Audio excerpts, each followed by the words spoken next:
तो प्यारे विद्यार्थियों नमस्कार, स्वागत है आप सभी का एक और नए वीडियो में। प्यारे विद्यार्थियों आज हम देखने वाले हैं मध्य प्रदेश बोर्ड परीक्षा 2023 कक्षा 12वीं हिंदी विषय के 100 से भी ज़्यादा ऑब्जेक्टिव प्रश्न। जी हाँ प्यारे विद्यार्थियों, जैसा कि आपको पता है कि आपके जो पेपर हैं 4 सेटों में आने वाले हैं। ABCD 4 सेटों में पेपर आएंगे प्यारे विद्यार्थियों आपके। तो अगर आप चारों सेटों के 32 ऑब्जेक्टिव को ही अगर जोड़े तो देखिएगा 32 ऑब्जेक्टिव एक सेट में होंगे। तो इस प्रकार से अगर 32 में हम 4 का इंटू करें तो लगभग प्यारे विद्यार्थियों ये आपके 120 से भी ज़्यादा तक के ऑब्जेक्टिव होते हैं।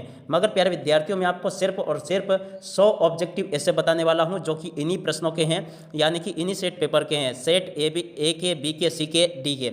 जी हाँ प्यारे विद्यार्थियों आज मैं आपको यहाँ से 4 सेटों के ऑब्जेक्टिव बताने वाला हूँ, वो भी रियल वाले। प्यारे विद्यार्थियों अगर आपने इनको पूरा देख लिया तो आपका एक भी ऑब्जेक्टिव प्रश्न गलत नहीं होगा। जी हाँ प्यारे विद्यार्थियों एक भी ऑब्जेक्टिव प्रश्न आप गलत करके नहीं आओगे। जी हाँ प्यारे विद्यार्थियों ये पूरा का पूरा आपका 2 मार्च के ऑब्जेक्टिव है, आप लोग यहाँ से इसको देख सकते हो। अगर आप इस पूरे वीडियो को देख कर जाते हो, देखिएगा प्यारे विद्यार्थियों वीडियो की लंबाई थोड़ी सी बड़ी जरूर हो सकती है, क्योंकि आपको पता है कि इसी वीडियो में मैं आपको सेट ए के भी ऑब्जेक्टिव बताऊंगा, बी के भी बताऊंगा, सी के भी बताऊंगा और डी के भी बताऊंगा। तो देखिएगा प्यारे विद्यार्थियों पिछले दिन मेरे द्वारा आपको कक्षा 10वीं के वीडियो में सारे के सारे ऑब्जेक्टिव मैंने कंप्लीट करवाए थे। तो आज आपका कक्षा 10वीं का पेपर हो चुका है। 10वीं के जो भी विद्यार्थी है उनसे आप पूछ सकते हो कि पूरे के पूरे जो ऑब्जेक्टिव प्रश्न मैंने बताए थे चारों सेटों के वही के वही पूछे गए हैं। तो देखिएगा प्यारे विद्यार्थियों अब आगे बढ़ते हैं, समझते हैं और पूरे ऑब्जेक्टिव को देखते हैं। मगर मेरी आप सभी से बस एक यही रिक्वेस्ट है कि इस वीडियो को आप लोग शुरू से लेकर अंतिम समय तक जरूर देखें। अगर आप स्किप कर करके देखोगे तो कोई सा ऑब्जेक्टिव आपसे छूट जाएगा और फिर वो आपको समझ में नहीं आएगा और फिर वो परीक्षाओं में आएगा तो फिर आपको दिक्कत होगी। देखिएगा प्यारे विद्यार्थियों अभी तक किसी को पता नहीं है कि आपको सेट ए मिलेगा, बी मिलेगा, सी मिलेगा या डी मिलेगा।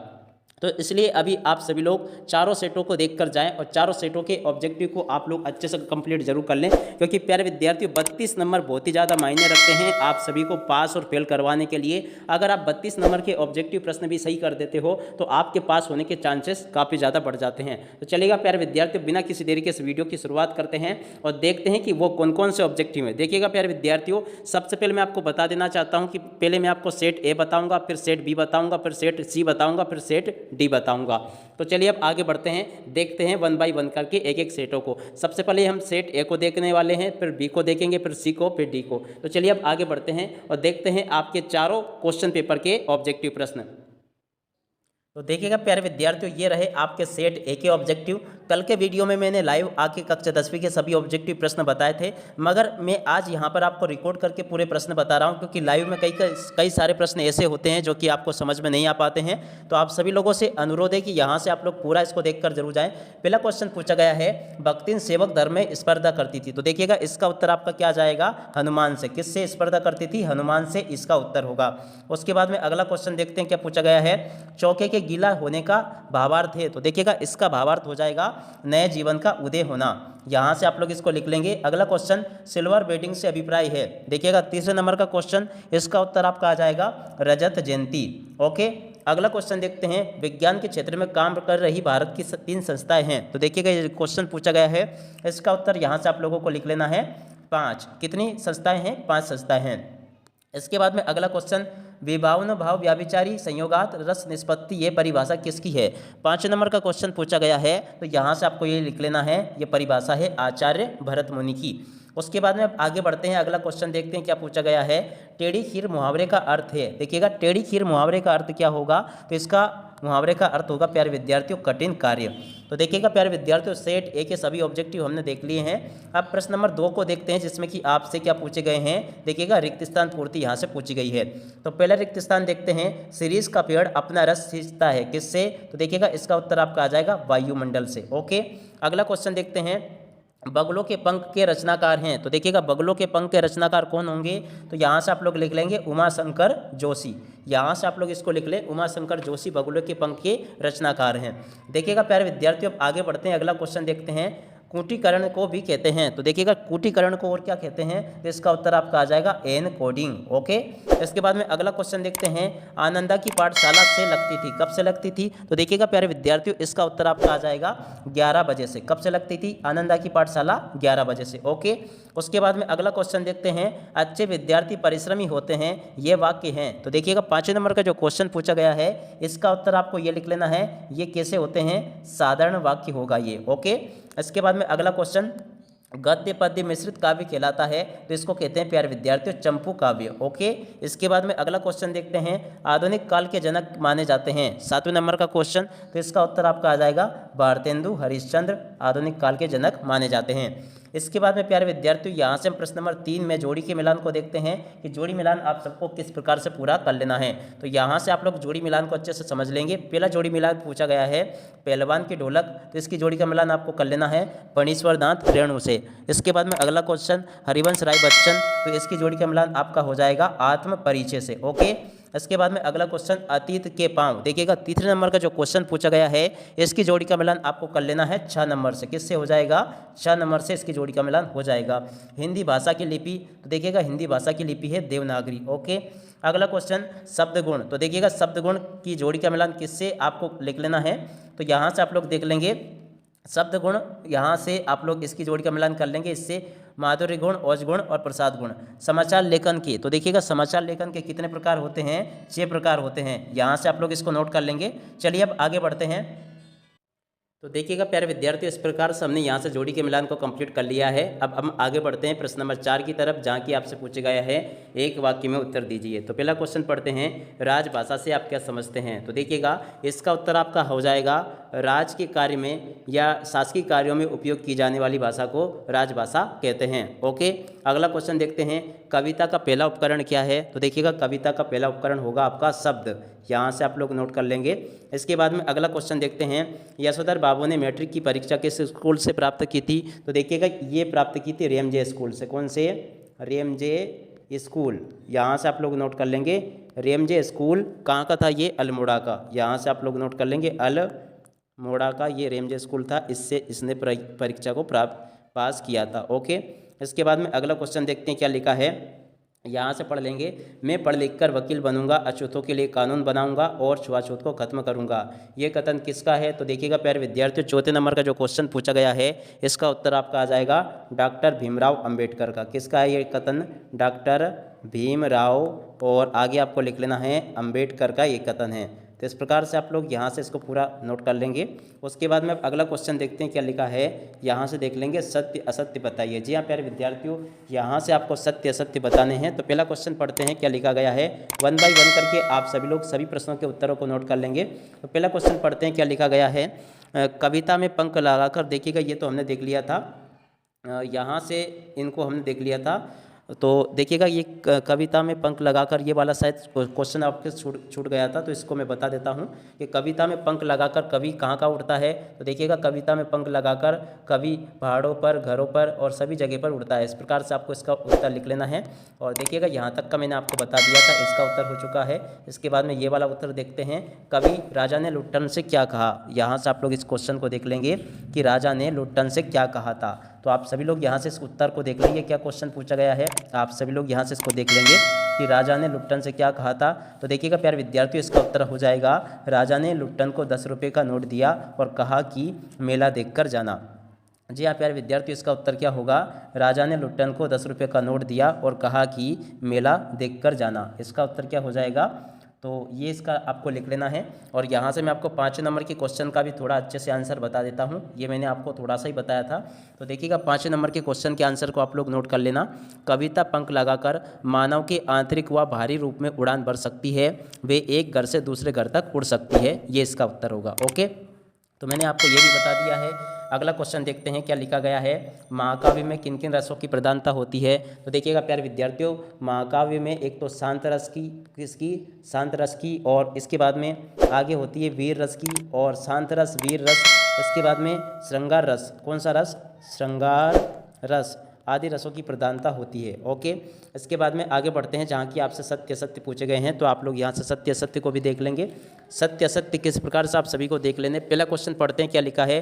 क्रिया की विशेषता बताने वाले शब्द क्रिया विशेषण कहलाते हैं। तो ये बिल्कुल आपका सत्य हो जाएगा। शब्द सत्य 4 प्रकार की होती है, तो ये आपका असत्य होगा। अगला क्वेश्चन, सिंधु घाटी सभ्यता में पत्थर और तांबे का प्रयोग होता था। तो देखिएगा प्यारे विद्यार्थियों, ये जो क्वेश्चन पूछा गया आपसे, ये भी आपका क्या हो जाएगा। तो देखिएगा ये आपका सत्य हो जाएगा। अगला क्वेश्चन, लेखन का से यांत्रिक हस्तकौशल होता है, ये भी आपका असत्य होगा। ओके, इसके बाद में अगला क्वेश्चन देखते हैं 5 नंबर का क्या पूछा गया है।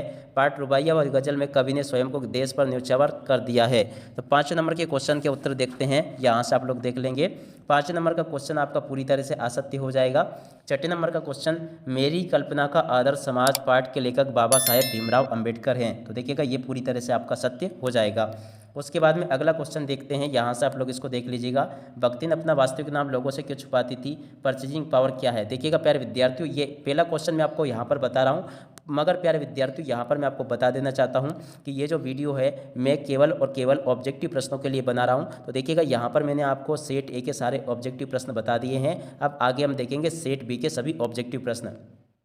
तो प्यारे विद्यार्थियों, ये रहा आपका सेट बी। आप जल्दी से इन प्रश्नों के उत्तरों को नोट कर लेंगे। पहला क्वेश्चन देखते हैं, एक गीत कविता में समय को माना गया है, कैसा माना गया है, परिवर्तनशील। ओके, लेखक ने बाजार दर्शन पाठ में चूरन वाले को अचिंतित कर कहा है, जिसका अर्थ होता है। तो देखिएगा इसका अर्थ होता है अर्थहीन। ओके, अगला क्वेश्चन, द्विवेदी युग का महाकाव्य है। देखिएगा द्विवेदी युग का महाकाव्य कौन सा है, इसका महाकाव्य है प्रिय प्रवास। ओके, अगला क्वेश्चन देखते हैं, भारतेंदु युग के निबंधकार हैं। 4 नंबर का क्वेश्चन, भारतेंदु युग के निबंधकार कौन है, प्रताप नारायण मिश्र। ओके, अगला क्वेश्चन देखते हैं, मोहनजोदड़ो में लगभग कुएं थे। तो देखिएगा मोहनजोदड़ो में लगभग 700 कुएं थे। इसके बाद में अगला क्वेश्चन, संपादन के तत्वों में वस्तुपरकता का अर्थ है। 6 नंबर का क्वेश्चन पूछा गया है, तो यहाँ से आप लोग लिख लेंगे। इसमें क्या आ जाएगा, प्रामाणिकता इसका उत्तर होगा। यहाँ से आप लोग इसको नोट कर लेंगे। इसके बाद में अगला क्वेश्चन देखते हैं, क्या लिखा है, रिक्त स्थानों की पूर्ति कीजिए। यहाँ से आप सभी को रिक्त स्थानों की पूर्ति को पूरा करना है। पहला क्वेश्चन पढ़ते हैं, आनंद यादव का पूरा नाम था। तो देखिएगा यहाँ से आप लोग देख लेंगे, आनंद यादव का पूरा नाम था आनंद रतन यादव। ओके, ये आपसे 7 नंबर पे रिक्त स्थान पूर्ति सेट बी में देखने को मिलेगी।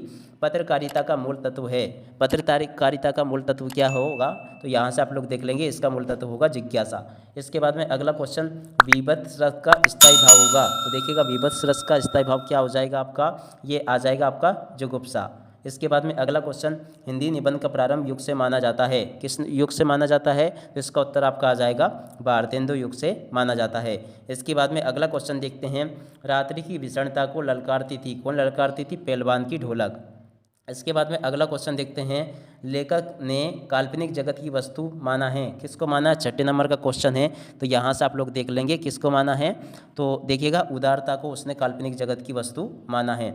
अगला क्वेश्चन देखते हैं, दिन जल्दी जल्दी ढलता है कविता में दिन को पंक्ति माना गया है, किसको, 7वें नंबर का क्वेश्चन। तो देखिएगा यहाँ से आप लोग देख लेंगे, इसका उत्तर आपका आ जाएगा राही। आगे समझ में बात, आप सभी लोग इनको नोट कर लेंगे। और इसके बाद में क्वेश्चन नंबर 3 में आपसे जोड़ी पूछी जाएगी, जो कि आपकी 6 नंबर की होगी। तो जल्दी से हम यहाँ से जोड़ी के मिलान को भी पूरा कर लेते हैं। तो देखिएगा प्यारे विद्यार्थियों, बात सीधी थी पर, तो देखिएगा जोड़ी जो दी गई है, इसकी जोड़ी का मिलान आप लोग कर लेंगे घ नंबर से। इसके बाद में अगला क्वेश्चन, पहलवान की ढोलक। तो देखिएगा पहलवान की ढोलक की जोड़ी का मिलान आपका कर लेना है आपको जा नंबर से। ठीक है, अगला क्वेश्चन देखते हैं, कहानी। तो देखिएगा कहानी की जोड़ी का मिलान आपको किससे करना है, तो इसकी जोड़ी का मिलान आपका हो जाएगा देश काल वातावरण से। तो इसकी जोड़ी का मिलान आप लोग इससे कर लेंगे। सिल्वर वेडिंग, देखिएगा 4 नंबर का जो क्वेश्चन पूछा गया है, इसकी जोड़ी का मिलान आप लोग कर लेंगे किससे, 4 नंबर से, मनोहर श्याम जोशी। सिल्वर वेडिंग की जोड़ी का मिलान किससे होगा, हो जाएगा मनोहर श्याम जोशी से। इसके बाद में अगला, बुरी तरह हारना, 5 नंबर का क्वेश्चन। तो इसकी जोड़ी का मिलान हो जाएगा मुँह की खाना। इसके बाद में अगला क्वेश्चन, अतीत में दबे पाँव, 4 नंबर का। तो इसकी जोड़ी का मिलान आपको कर लेना है किससे, का नंबर से, ओम थानवी से। तो इस प्रकार से प्यारे विद्यार्थियों, आप सभी लोग यहाँ से जोड़ी के मिलान को पूरा कंप्लीट कर लेंगे। अब आगे बढ़ते हैं, अगला क्वेश्चन देखते हैं। देखिएगा प्यारे विद्यार्थियों, क्वेश्चन नंबर 4 में आपसे सत्य असत्य पूछे जाएंगे। तो पहला क्वेश्चन पूछते हैं, कैमरे में बंद अपाहिज कविता दूरदर्शन वालों पर व्यंग्य है, ये आपका पूरी तरह से सत्य हो जाएगा। अगला क्वेश्चन, नाटक का प्राण तत्व संवाद को कहा जाता है। तो देखिएगा ये भी आपका सत्य हो जाएगा। अगला क्वेश्चन, भक्तिन सत्यवादी हरिश्चंद्र नहीं बन सकी, 3 नंबर का क्वेश्चन। तो देखिएगा ये भी आपका सत्य हो जाएगा। इसके बाद में अगला क्वेश्चन देखते हैं, जिसका कोई शत्रु नहीं हो उसे अज्ञात शत्रु कहते हैं। तो देखिएगा प्यारे विद्यार्थियों, 4 नंबर का जो क्वेश्चन पूछा गया है, ये भी आपका असत्य हो जाएगा। अगला क्वेश्चन, सिंधु घाटी सभ्यता में कपास पैदा होती थी। तो देखिएगा प्यारे विद्यार्थियों, ये भी आपका सत्य हो जाएगा। अगला क्वेश्चन देखते हैं, रामधारी सिंह दिनकर प्रयोगवाद के जनक माने जाते हैं। तो देखिएगा ये भी आपका असत्य हो जाएगा। इसके बाद में हम आगे बढ़ते हैं, अगला क्वेश्चन देखते हैं। तो देखिएगा यहाँ से आप लोग इसको देख लीजिएगा, यहाँ से आप सभी लोग इसको देखते चलें। प्रश्न नंबर 5 में आपसे क्या पूछा जाएगा, एक वाक्य में उत्तर लिखिए। तो यहाँ से आप लोग एक वाक्य में उत्तर को नोट कर लेंगे। तो देखिएगा पहला क्वेश्चन पूछा गया है, रेखा चित्र अंग्रेजी के किस शब्द का हिंदी अनुवाद है। तो देखिएगा ये स्केच का हिंदी अनुवाद है, किसका, स्केच का। ओके, इसके बाद में अगला क्वेश्चन देखते हैं क्या पूछा गया है, वर्ण किसे कहते हैं। तो यहाँ से आप लोग लिख लेंगे, शब्द के अंश को वर्ण कहते हैं। इसका उत्तर क्या आ जाएगा, शब्द के अंश को, यहाँ से आप लोग लिख लेंगे, शब्द के अंश को वर्ण कहा जाता है, वर्ण कहा जाता है। ओके, आप सभी लोग इस प्रकार से लिख लेंगे। इसके बाद में अगला क्वेश्चन, में शैली का प्रयोग किस प्रकार के लेखन के लिए किया जाता है। तो देखिएगा प्यारे विद्यार्थियों, इसका उत्तर आपका आ जाएगा, अप्रत्याशित लेखन के लिए किया जाता है, अप्रत्याशित लेखन के लिए किया जाता है। तो इस प्रकार से आप लोग यहाँ से लिख लेंगे। अगला क्वेश्चन देखते हैं क्या लिखा गया है, यहाँ से देख लेंगे। देखिएगा क्या लिखा है, यहाँ से आप लोग इस क्वेश्चन को पढ़ लेंगे, इस जगह से आप लोग इन प्रश्नों को पढ़ लें। तो देखिएगा प्यारे विद्यार्थियों, यहाँ से आप लोग इन प्रश्नों को देख लेंगे। आगे क्वेश्चन पूछा गया है, मैं शैली हमने पढ़ लिया था। अगला क्वेश्चन ये देखेंगे क्या लिखा है, जब सब्जी लेकर यशोधर बाबू घर पहुँचे तो उनकी दशा कैसी थी। तो देखिएगा उनकी दशा कैसी थी, विस्मित, या आपकी किताब में जो भी आपको इसका उत्तर मिले आप लोग स्वयं इसको देख लीजिएगा, या आप स्वयं इसको कमेंट करके बताइएगा। मेरे हिसाब से इसमें विस्मित आना चाहिए, ठीक है। अगला क्वेश्चन देखते हैं क्या लिखा है, यहाँ से आप लोग पढ़ लेंगे। यहाँ पर जो लिखा है, महादेवी वर्मा जी ने भक्तिन का नामकरण क्या देखकर किया। तो देखिएगा इसका उत्तर आप लोग लिख लेंगे, सेवा भावना और गले की कंठी को देखकर किया था। तो यहाँ से आप लोग लिख लेंगे, क्या देखकर किया था, सेवा भावना और गले की कंठी को देखकर किया था, और गले की कंठी को देखकर किया था, गले की कंठी को देखकर उसने किया था। ओके, अगला क्वेश्चन देखते हैं क्या लिखा है। देखिएगा यहाँ पर प्रातःकालीन नीला आकाश किसके जैसा बताया गया है। तो देखिएगा प्यारे विद्यार्थियों, प्रातःकालीन नीला आकाश नीले शंख के जैसा बताया गया है, किसके जैसा, नीले शंख के जैसा। ओके, इसके बाद में अगला क्वेश्चन देखते हैं क्या लिखा है, दिन जल्दी जल्दी ढलता है कविता में कवि की हताशा और निराशा क्या कारण है। तो यहाँ से आप लोग इसको भी देख लेंगे, क्या हो जाएगा इसका उत्तर। देखिएगा इसका कारण है उसको परिवार से बिछड़ना, परिवार से बिछड़ना। तो आप इस प्रकार से इसको नोट कर लेंगे। अगला क्वेश्चन देखते हैं। देखिएगा प्यारे विद्यार्थियों, क्वेश्चन नंबर 6 में आपसे क्वेश्चन पूछा गया है सेट बी का। मगर प्यारे विद्यार्थियों, यहाँ से मैं आपको पूरा क्वेश्चन पेपर नहीं बता रहा हूँ, क्योंकि मैं आपको ऑब्जेक्टिव बता रहा हूँ। अभी मैंने आपको सेट ए और बी तक के ऑब्जेक्टिव बता दिए हैं। अब हम आगे देखने वाले हैं सेट सी के सभी ऑब्जेक्टिव प्रश्न। तो प्यारे विद्यार्थियों, यहाँ से आप लोग देख लीजिएगा, ये रहा आपका सेट सी के ऑब्जेक्टिव। पहला क्वेश्चन पढ़ते हैं क्या लिखा है, आधुनिक काल की सबसे लोकप्रिय विधा। तो ये आपकी कहानी हो जाएगी। अगला क्वेश्चन, खड़ी बोली गद्य का प्रारंभ किस युग से माना जाता है। तो देखिएगा प्यारे विद्यार्थियों, इसका प्रारंभ माना जाता है भारतेंदु युग से।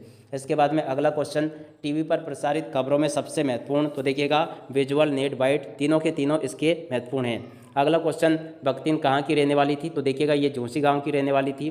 ऊंचे बाजार का निमंत्रण कैसा था। तो ऐसा मूक था। इसके बाद में अगला क्वेश्चन, सबसे अधिक खर्चीली जनसंचार माध्यम इंटरनेट। ओके, इसके बाद में अगला क्वेश्चन देखते हैं, रिक्त स्थानों की पूर्ति। तो रिक्त स्थानों की पूर्ति प्यारे विद्यार्थियों आपको इस प्रकार से कर लेनी है। यहाँ से आप लोग इसको देख लें, क्या लिखा है, नीरजा के रचनाकार हैं। नीरजा के रचनाकार कौन हैं। तो ये हो जाएगी महादेवी वर्मा। अगला क्वेश्चन, कुंवर नारायण ने जैसा प्रबंध काव्य रचकर भरपूर प्रतिष्ठा प्राप्त की, कैसा, आत्मजयी। इसके बाद में अगला क्वेश्चन, जोज कहानी लड़ते जुड़ते किसान मजदूरों की झांकी इकाई की, संघर्ष की। इसके बाद में अगला, रस के अंग है, कितने अंग है, 4 अंग। नाटक में मंच निर्देशन हमेशा लिखे जाते हैं, किस में लिखे जाते हैं, भूतकाल में। अगला क्वेश्चन, सायावाद का समय से माना जाता है, कब से कब तक, 1920 से 1936 तक का। कविता में पंख लगा, उड़ने के माने क्या जाने। तो देखिएगा इसका उत्तर आपका आ जाएगा, चिड़िया क्या जाने। इसके बाद में आगे बढ़ते हैं। तो देखिएगा यहाँ से जोड़ी का मिलान पूछा गया है। तो जोड़ी आपको उसी प्रकार से मिला लेनी है जिस प्रकार की यहाँ पर ब्लू पेन से मिलाई गई है। आप स्वयं यहाँ से देख लें। व्यंग्य की प्रधानता नई कविता का विषय है। यहाँ से मैं आपको बता देता हूँ फिर भी, व्यंग्य की प्रधानता नई कविता, एक गीत, इसकी जोड़ी का मिलान हरिवंश राय बच्चन से मिला लेना है। आनंद यादव, इसकी जोड़ी का मिलान जूस से हो जाएगा। अर्थ के आधार पर वाक्यों के प्रकार 8 होंगे। ऐसे बाजार मानव के लिए होते हैं विडम्बना और भक्तिन की सेज बुद्धि विस्मित कर देने वाली है। तो इस प्रकार से आप लोग यहाँ से इसको पूरा मिलान कर लेंगे। आगे बढ़ते हैं, अगला क्वेश्चन देखते हैं। तो देखिएगा प्यारे विद्यार्थियों, यहाँ से आपसे सत्य असत्य पूछे गए हैं, तो इस जगह से आप लोग यहाँ से सत्य असत्य को देख लेंगे। पहला क्वेश्चन देखते हैं, आधुनिक हिंदी कविता का प्रारंभ माना जाता है कब से? 1900 से, तो ये आपका सत्य हो जाएगा। बाजार का जादू आँख की राह काम नहीं करता, ये आपका असत्य होगा। मेरे एकांत की सातिन भक्तिन रही है, यह आपका सत्य होगा। यशोधर बाबू गोल मार्केट से सेक्रेटरी तक स्कूटर से आते जाते थे, तो यह आपका असत्य होगा। मानव के विचारों को प्रकट करने वाला शब्दों का सार्थक समूह व्यवस्थित मुहावरा कहलाता है, ये भी आपका सत्य हो जाएगा। बच्चे प्रत्याशा में नीड़ों से झांक रहे हैं, तो ये भी आपका सत्य होगा। इसके बाद में प्यारे विद्यार्थियों, एक वाक्य या एक शब्द में उत्तर को देख लेते हैं। तो यहाँ से आप लोग इनको देख लें। ये सेठ सी के सभी एक वाक्य या एक शब्द में उत्तर लिखे हैं। आधुनिक काल के द्वितीय युग का नाम द्विवेदी युग हो जाएगा। हरिवंश राय बच्चन द्वारा लिखित एकमात्र डायरी प्रवासी की डायरी होगी। और साहित्य का धंधा न करना पड़े, इसलिए समानांतर रूप से अपना पैतृक धंधा करना ही उचित समझा, तो ये आपका, इसमें आपको लिख लेना कुंवर नारायण। इसके बाद में अगला क्वेश्चन, जनसंचार क्या है? तो पत्रकारिता के माध्यम से एक विशाल जन समूह से संवाद कायम करना पत्रकारिता कहलाता है, या जनसंचार कहलाता है। ओके, अगला क्वेश्चन देखते हैं, मौखिक कविता का जन्म कब हुआ? तो ये हुआ था 1960 में। इसके बाद में अगला क्वेश्चन देखते हैं, क्या पूछा गया है? पत्रकारी लेखन क्या है? तो देखिएगा यहाँ पर लिखा है, पत्रकार के द्वारा किया गया लेखन पत्रकारी लेखन कहलाता है। और इसके बाद में अगला क्वेश्चन देखते हैं, श्रृंगार रस का स्थायी भाव लिखिए। तो देखिएगा श्रृंगार रस का स्थायी भाव आपका रति हो जाएगा। देखिएगा प्यारे विद्यार्थियों, यहाँ पर ये क्वेश्चन नंबर 6 लिखा गया है और ये 6 का अथवा है। मगर प्यारे विद्यार्थियों, इसके लिए आपको अगले वीडियो का इंतजार करना पड़ेगा, क्योंकि मैं यहाँ पर आपको सिर्फ ऑब्जेक्टिव प्रश्न ही बता रहा हूँ। अभी तक मैंने सेट ए, सेट बी और सेट सी के तक के ऑब्जेक्टिव प्रश्न आपको बता दिए हैं। आगे हम लास्ट सेट डी के ऑब्जेक्टिव प्रश्न देख रहे हैं। तो चलिए अब आगे बढ़ते हैं और देखते हैं आपके सेट डी के सभी ऑब्जेक्टिव प्रश्न और उनका सॉल्यूशन। तो देखिएगा प्यारे विद्यार्थियों, ये आपके सेट डी के लास्ट वाले सेट के ऑब्जेक्टिव प्रश्न हैं। आप सभी लोग यहाँ से इसको देख लेंगे और नोट कर लेंगे। पहला क्वेश्चन पढ़ते हैं, कवि किसका भार लिए फिरता है? तो देखिएगा इसका उत्तर आपका आ जाएगा जग जीवन का। इसके बाद में अगला क्वेश्चन, दूत कहो अवधूत कहो किसकी पंक्तियाँ है? तो देखिएगा प्यारे विद्यार्थियों, ये तुलसीदास जी की पंक्तियाँ है। उसके बाद में अगला क्वेश्चन, बाजार कब जाना चाहिए? तो देखिएगा प्यारे विद्यार्थियों, जब मन खाली हो तब बाजार जाना चाहिए। इसके बाद में अगला क्वेश्चन देखते हैं, क्या लिखा है? लुट्टन पहलवान ने हराया। लुट्टन पहलवान ने किसको हराया? यहाँ से आप लोग देख लेंगे। तो देखिएगा यहाँ से इसका उत्तर आपका आ जाएगा चांद सिंह को। किसको हराया था? लुट्टन पहलवान ने चांद सिंह को हराया था। इसके बाद में अगला क्वेश्चन देखते हैं, क्या लिखा है? जूझ पाठ के लेखक हैं। देखिएगा 5 नंबर का क्वेश्चन पूछा गया है, तो जूझ पाठ के लेखक आपके हो जाएंगे आनंद यादव। इसके बाद में अगला क्वेश्चन देखते हैं, क्या पूछा गया है? टीवी पर प्रसारित खबरों में सबसे महत्वपूर्ण है। तो देखिएगा विजुअल, बाइट, नेट, ये सभी आ जाएगा, उपरोक्त सभी। उसके बाद में अगला क्वेश्चन देखते हैं, क्या लिखा है? रिक्त स्थानों की पूर्ति कीजिए। जी हाँ प्यारे विद्यार्थियों, यहाँ से आपको इन रिक्त स्थानों की पूर्ति को पूरा कर लेना है। पहला रिक्त स्थान पढ़ते हैं, क्या लिखा है? बच्चे में रहे होंगे, काय में रहे होंगे, तो इसका उत्तर आपका आ जाएगा प्रत्याशा में होंगे। इसके बाद में अगला क्वेश्चन, भक्तिन का वास्तविक नाम था। तो देखिएगा भक्तिन का वास्तविक नाम था लक्ष्मी। ओके, अगला क्वेश्चन पढ़ते हैं, सोंदल गेकर मास्टर पढ़ाने आते थे। क्या पढ़ाने आते थे? तो देखिएगा यहाँ से आप लोग लिख लेंगे, वो मराठी पढ़ाने आते थे। इसके बाद में अगला क्वेश्चन, नाटक में पात्रों की संख्या होनी चाहिए। नाटक में पात्रों की संख्या कितनी होनी चाहिए? तो इसका उत्तर आपका आ जाएगा अधिक। अगला क्वेश्चन देखते हैं, वीर रस का स्थायी भाव। तो देखिएगा वीर रस का स्थायी भाव आ जाएगा आपका उत्साह। इसके बाद में अगला क्वेश्चन देखते हैं, जिन छंदों में मात्राओं की गणना की जाती है वे छंद कहलाते हैं। तो देखिएगा इनको कहते हैं मात्रिक छंद। इसके बाद में अगला क्वेश्चन पूछा गया है, देखिएगा क्या लिखा है? नभ का अर्थ है। तो देखिएगा प्यारे विद्यार्थियों, नभ का अर्थ होता है आकाश। यहाँ से आप लोग इस प्रकार से इनको नोट कर लेंगे। आगे बढ़ते हैं, जहाँ की आपसे जोड़ी पूछी गई है, आप लोग यहाँ से जोड़ी के मिलान को पूरा कंप्लीट कर लेंगे। पहला क्वेश्चन देखते हैं, बात की चूड़ी मर जाना। तो देखिएगा इसका उत्तर आपका क्या आ जाएगा? बात का प्रभाव खत्म हो जाना। अगला क्वेश्चन, अवधूत। तो देखिएगा यहाँ से आप लोग देख लेंगे, अवधूत की जोड़ी का मिलान किससे कर लेना है? सीरीज़ के फूल से। इसकी जोड़ी का मिलान किससे हो जाएगा? सीरीज़ के फूल से। अगला क्वेश्चन, सिल्वर वेडिंग। देखिएगा ये जो क्वेश्चन पूछा गया है, इसकी जोड़ी का मिलान आपको कर लेना है यशोधर बाबू से। इसके बाद में अगला क्वेश्चन, कहानी का केंद्रीय बिंदु। देखिएगा 4थे नंबर का क्वेश्चन, तो कहानी का केंद्रीय बिंदु क्या होगा? तो इसका उत्तर आ जाएगा कथानक। अगला क्वेश्चन, चौपाई छंद। तो देखिएगा इसमें आपकी 16 मात्राएं होती है। तत्सम शब्द संस्कृत के मूल शब्द है। तो इस प्रकार से आप सभी लोग यहाँ से इनको देख लेंगे और समझ भी लेंगे। और इसके बाद में आगे बढ़ते हैं, यहाँ से आपसे क्या पूछा गया है? एक वाक्य में उत्तर लिखिए। जी हाँ प्यारे विद्यार्थियों, एक वाक्य में उत्तर यहाँ से आपसे 7 नंबर के पूछे जाएंगे। तो चलिएगा हम 1 बाय 1 करके सभी प्रश्नों को देखते हैं। पहला क्वेश्चन देखते हैं, एक वाक्य में उत्तर। उषा का जादू कब टूटता है? तो देखिएगा इसका उत्तर आ जाएगा, उषा का जादू सूर्योदय होने पर टूटता है। कब टूटता है? सूर्योदय होने पर। सूर्योदय होने पर, यहाँ से आप लोग लिख लेंगे उषा का जादू सूर्योदय होने पर टूटता है। इसके बाद में अगला क्वेश्चन, पहलवान लुट्टन सिंह के कितने पुत्र थे? तो देखिएगा यहाँ से आप लोग लिख लेंगे पहलवान लुट्टन सिंह के 2 पुत्र थे। इसके बाद में अगला क्वेश्चन पढ़ते हैं, सिंधु सभ्यता का सबसे बड़ा नगर कौन सा था? तो देखिएगा इसका उत्तर आपका आ जाएगा मोहनजोदड़ो। यहाँ से आप लोग नोट कर लेंगे, मोहनजोदड़ो सबसे बड़ा नगर था। तो यहाँ से आप लोग इसको लिख लेंगे। और इसके बाद में अगला क्वेश्चन पढ़ते हैं, क्या लिखा गया है? यहाँ पर लिखा है, आमतौर पर रेडियो नाटक की अवधि कितनी होनी चाहिए? तो यहाँ से आप लोग लिख लेंगे 15 से 30 मिनट की रेडियो नाटक की अवधि होनी चाहिए। इसके बाद में अगला क्वेश्चन, शब्द गुण कितने प्रकार के होते हैं? तो देखिएगा प्यारे विद्यार्थियों, शब्द गुण जो होते हैं वो 3 प्रकार के होते हैं। इसके बाद में अगला क्वेश्चन देखते हैं, दूसरा घर कर लेना मुहावरे का क्या अर्थ होता है? तो यहाँ से आप लोग देख लेंगे, इसका अर्थ होता है दूसरी शादी कर लेना।